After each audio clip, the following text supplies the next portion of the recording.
Today was day 38, and it was also no screen day at home for me and my new daughter. We do that every Sunday, a screen detox, like a dopamine reset. We don't even listen to music. We hadn't done it in a while. I often forget, or I feel too exhausted, so I just think it's best for her and me to be on watch our screens, which is obviously the most ridiculous thing. I'm making herbal tea. That's why I'm a little busy.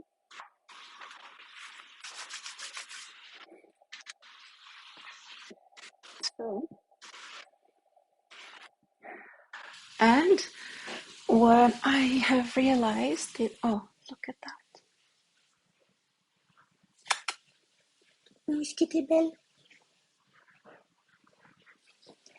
What I've realized is that screen time also impacts my meditation. Today my meditation was calmer because I'm usually in so much anger and suffering and frustration, as I talked about a lot yesterday. I'm usually always in frustration, and it's like listening to spiritual content, videos, or personal development or anything is the best way for me to get a break from my mean thoughts. So I do it a lot. I'm quite addicted, I must say. So even though meditating 1 hour a day is good, it's not that much considered to the amount of time I spend on my screen. Although I know most people are worse. People are addicted to like relationships, going out, being with someone all the time. I'm very much focusing on my own expansion, my own healing. So I do take the time and make the commitment to spend as much time as I can on my own. So all that to say that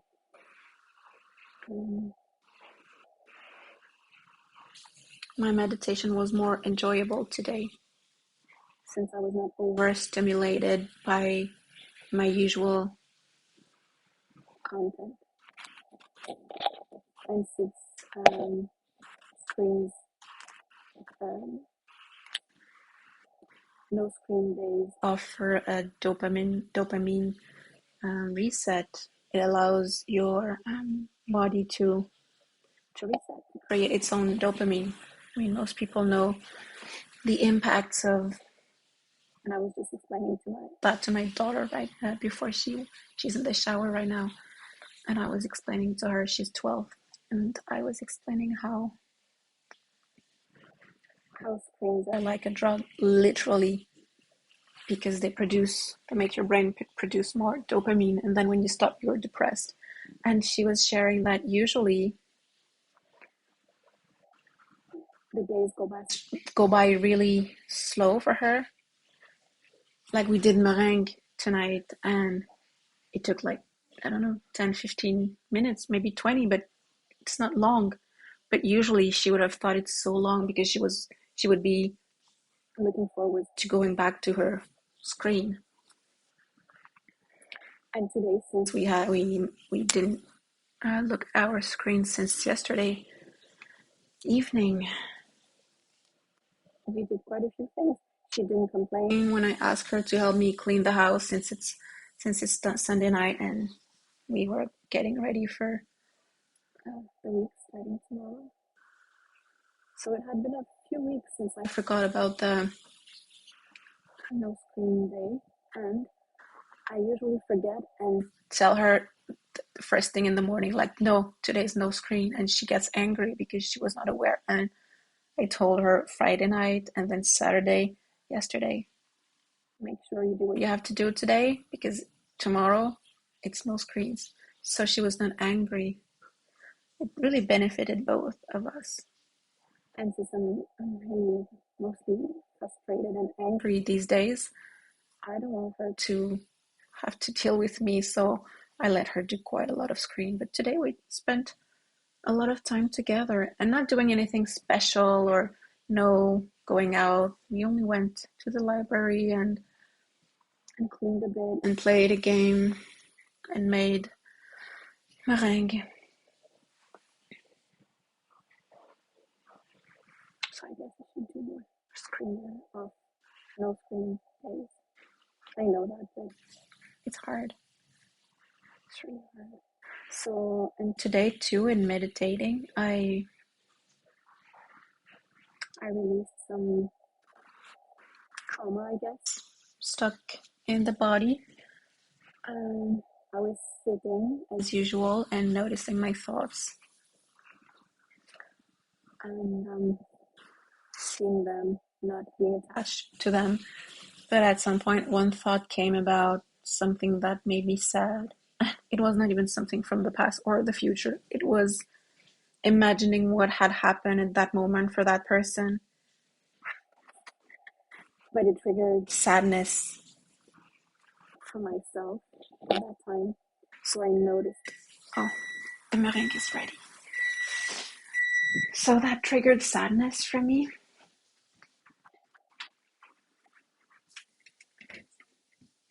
Oh, it smells good.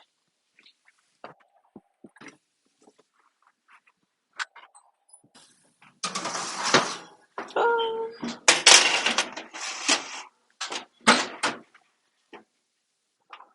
One sip.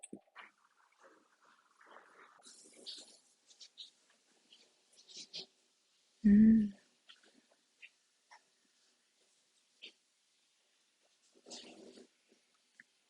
Looks delicious.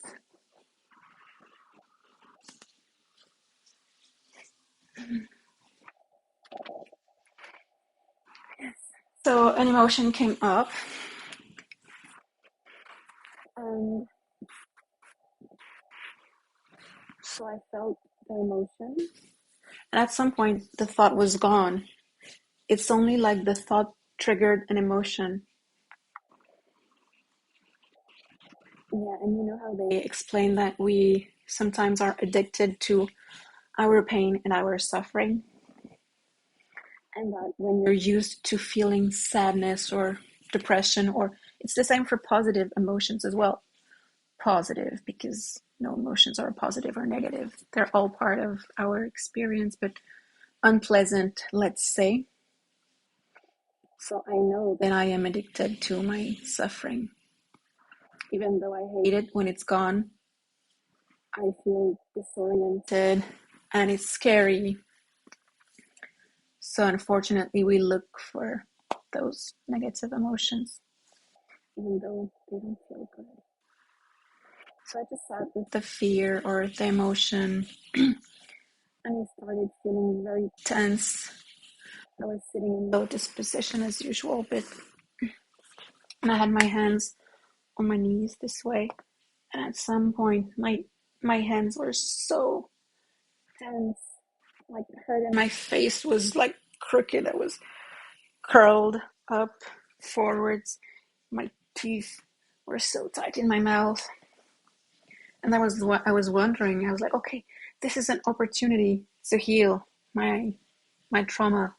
What should I do? And I didn't know what to do. I was like, I don't know, just feel it. And the more I felt it, the more intense it became. And I don't know for how long I stayed in that position, but definitely many minutes. I wouldn't be surprised that it lasted maybe 10, 15 minutes. But being super, my hands so tense, so much.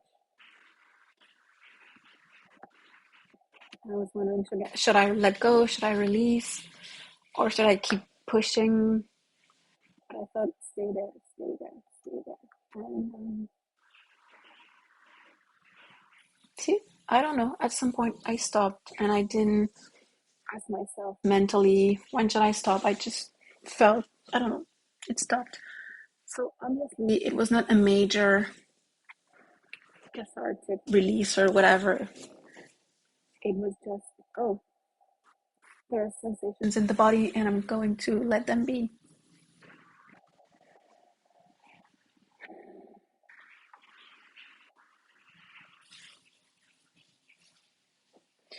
And I know, even though I would like this big release or this big awakening to come into my life to happen, this big something to happen, I know it's more about releasing slowly small layers of trauma, small layers of ego, of self.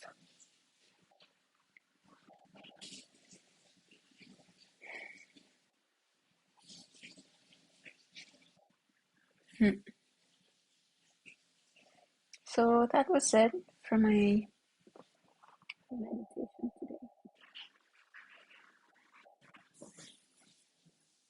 And I think I need to do more than 1 hour, definitely. Because I could feel I was looking forward to the timer going off.